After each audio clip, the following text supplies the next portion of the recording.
এটা কি ফল? Cherry. Cherry ফল।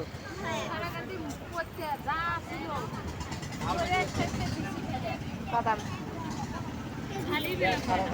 এটা আমলক্ষী না? আমসত্তা। আমসত্তা নাকি? এটা খেজুর নাকি? ওটা 10 টাকার হবে না, ওটা 50 গ্রাম 40 টাকা 30 টাকা, ওটা 60 টাকা শ।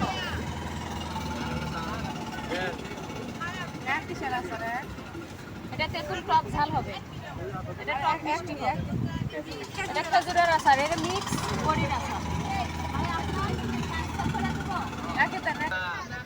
খাবেন না খাবেন আর কেউ করুক না করুক, এই নিয়ে একটা ভিডিও করার মতো ইউটিউব মনে হয় এই আমার ইউটিউবে যে ভিউ হয় না এখন, আলহামদুলিল্লাহ মাশাআল্লাহ সুবহানাল্লাহ।